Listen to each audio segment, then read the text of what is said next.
Selamat datang dalam pembelajaran bahasa Indonesia. Hari ini kita akan membahas materi tentang analisis kebahasaan teks laporan hasil observasi. Apa itu analisis kebahasaan? Menurut KBBI, analisis artinya penguraian suatu pokok atas berbagai bagiannya dan penelaahan bagian itu sendiri serta hubungan antar bagian untuk memperoleh pengertian yang tepat dan pemahaman arti keseluruhan. Kebahasaan artinya perihal kebahasaan. Artinya penguraian suatu pokok yang mana ada bagian dan antar bagian yang perlu kita cermati guna mendapatkan pengertian dan pemahaman secara menyeluruh, secara utuh. Jadi begitu. Nah, adapun hal-hal yang perlu dianalisis yakni dalam kesempatan ini terkait dengan kebahasaan teks laporan hasil observasi ada kalimat, afiksasi, kata, dan frasa. Sekali lagi, jadi tentang kalimat, tentang afiksasi, tentang kata, dan frasa. Seperti apa penjelasan dari masing-masing ini? Mari kita lihat contoh teks yang sudah dianalisis. Teks ini berjudul Wayang. Ada pada buku paket Bahasa Indonesia kelas 10 halaman 9-11. Ada contoh teks wayang ini sudah dianalisis. Ya, nah apa saja bagian-bagian yang perlu dianalisis? Kita mulai dari yang pertama, yakni tentang kalimat. Kalimat ada 4. Kemudian kalimat yang dimaksud di sini adalah yang pertama kalimat definisi, kalimat deskripsi, kalimat simpleks, dan kalimat kompleks. Kalimat definisi dan kalimat deskripsi ini dibedakan atas dasar verba, kemudian simpleks dan kompleks dibedakan atas dasar klausa. Mari kita bahas dari yang pertama. Kalimat definisi artinya kalimat yang menggunakan verba definitif. Sementara kalimat deskripsi artinya kalimat yang menggunakan verba sebagai deskriptif. Kemudian kalimat definisi dan kalimat deskripsi ini untuk lebih jelasnya akan dijelaskan dalam bentuk karakteristik masing-masing kalimat, yakni seperti ini. Kalimat definisi karakteristiknya menjelaskan makna atau arti dari objek yang diobservasi, sementara kalimat deskripsi lebih menggambarkan, menjabarkan objek dengan unsur penginderaan secara lebih khusus, lengkap, lebih rinci, lebih detail. Kemudian kalimat definisi sering menggunakan kata adalah, ialah, yakni, merupakan, yaitu. Sementara kalimat deskripsi lebih banyak menggunakan frasa, contoh yang sering digunakan ya, terbuat dari, terdiri atas, dimainkan oleh. Nah, kemudian bagaimana bentuk pengaplikasian kedua kalimat ini dalam teks laporan hasil observasi? Mari kita lihat pada tampilan berikut ini. Berikut adalah tampilannya. Jadi kalimat definisi adalah kalimat yang menggunakan verba definitif. Bisa dilihat pada contoh teks yang diwarnai, ada beberapa kata yang diwarnai kuning ataupun biru. Jadi itu adalah contoh verba definitif yang digunakan atau diaplikasikan dalam teks laporan hasil observasi. Selanjutnya, kalimat yang mengandung verba definitif yang diwarnai itu juga letaknya tersebar, tidak hanya terfokus pada satu paragraf saja, tetapi hampir di seluruh paragraf. Selanjutnya ada kalimat deskripsi yang artinya kalimat yang menggunakan verba sebagai deskriptif. Dalam contoh aplikasi ini ada beberapa kalimat yang memuat verba yang menunjukkan atau sebagai deskriptif. Ada terbuat dari, kemudian ada verba terdiri atas, dimainkan oleh, terbuat dari.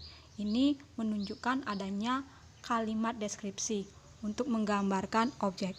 Selanjutnya, materi yang kita bahas tentang kalimat, yakni kalimat simpleks dan kalimat kompleks yang dibedakan dari segi klausa.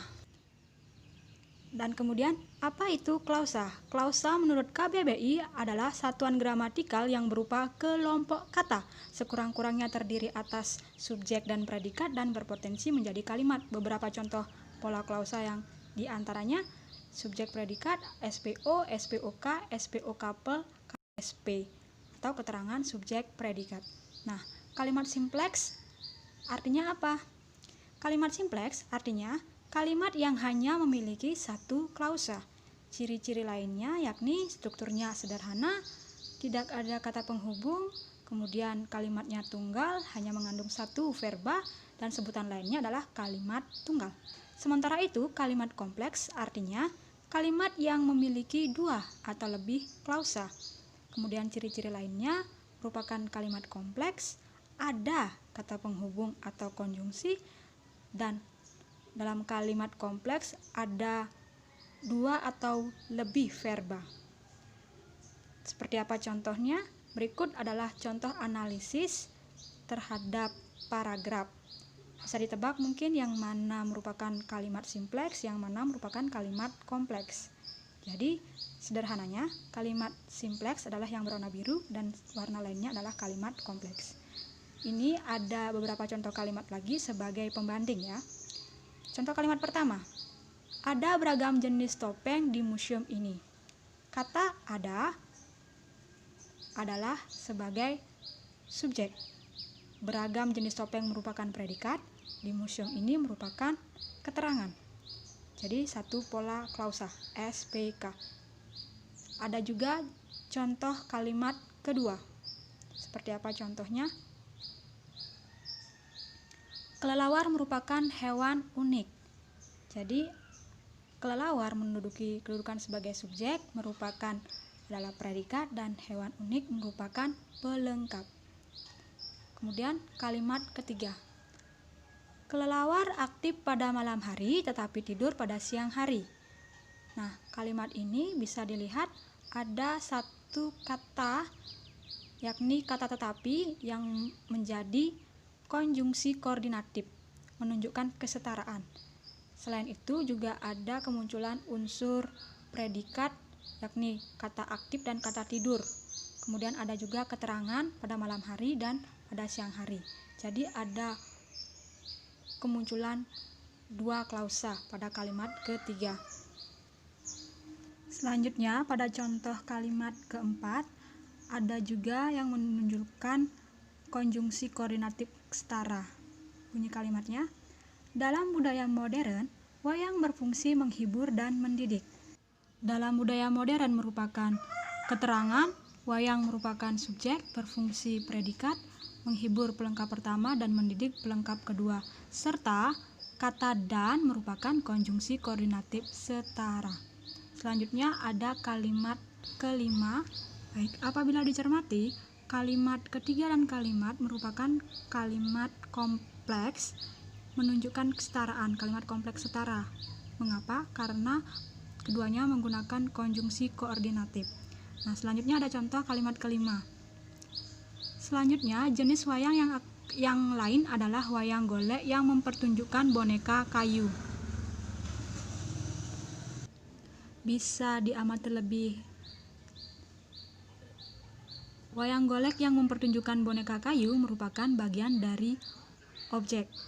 Kemudian selanjutnya jenis wayang yang lain adalah itu merupakan satu klausa, selanjutnya merupakan konjungsi antar kalimat, jenis wayang yang lain merupakan subjek, dan kata adalah merupakan predikat. Nah, bagaimana kalau wayang golek yang mempertunjukkan boneka kayu? Kita rinci, jadi perinciannya seperti ini. Wayang golek merupakan objek, kemudian mempertunjukkan bagian dari predikat, dan boneka kayu merupakan objek. Sementara kata yang merupakan konjungsi perluasan. Jadi pada kalimat kelima menunjukkan adanya dua klausa yang bertingkat. Materi selanjutnya terkait kata dan frasa.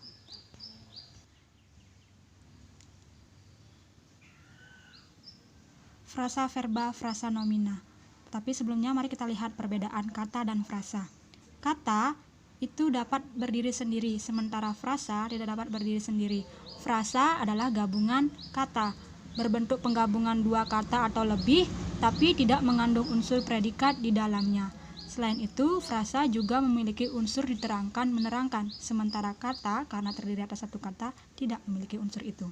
Nah, berikut adalah contoh aplikasi ataupun analisis terhadap teks. Kita kita lihat dalam kalimat pertama ada wayang adalah seni pertunjukan yang telah ditetapkan sebagai warisan budaya asli Indonesia.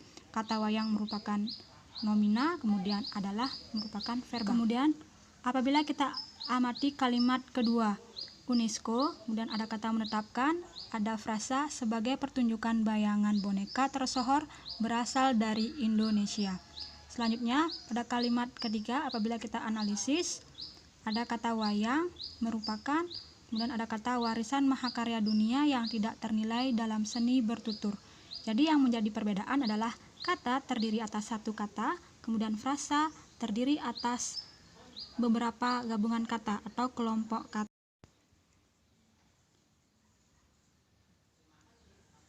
Kata dan frasa juga bisa dilihat pada contoh paragraf yang sudah diwarnai berikut ini. Mana yang merupakan kata?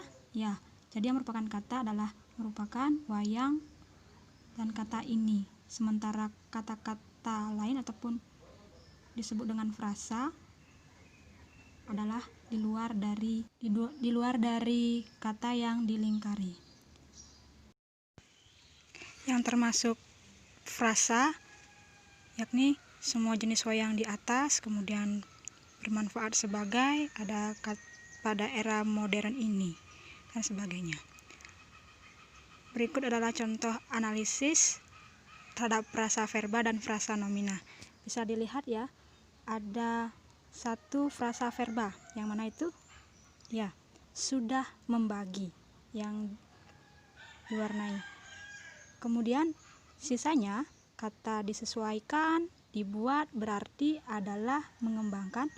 Kata-kata ini kategori verba atau kata kerja, bukan frasa verba. Frasa verba hanya satu, yakni sudah membagi.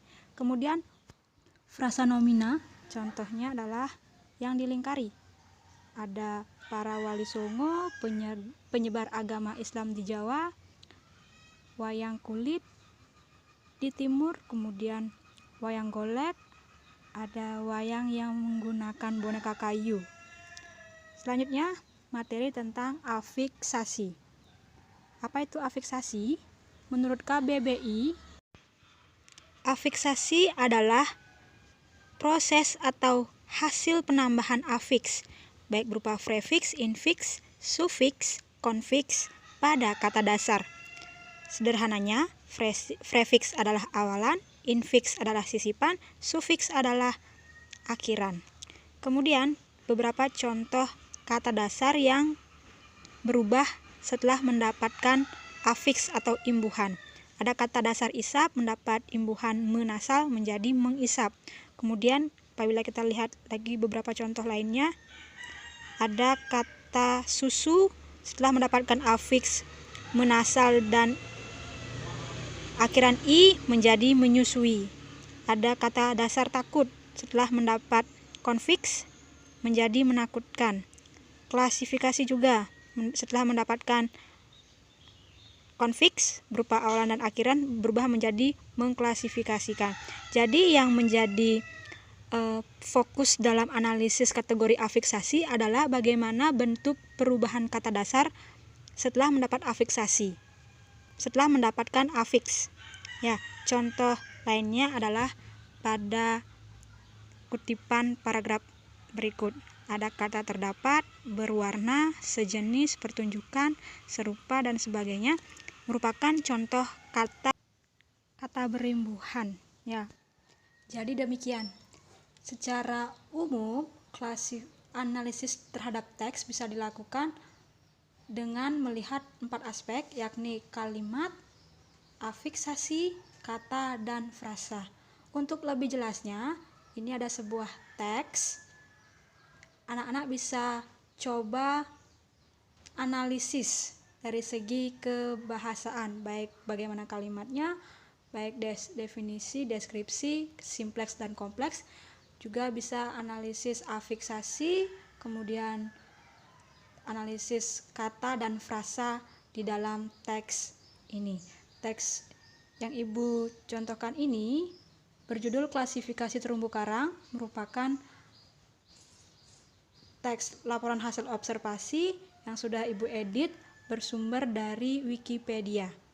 Ya, jadi bisa anak-anak coba temukan jawaban atas 4 aspek kebahasaan yang perlu dianalisis.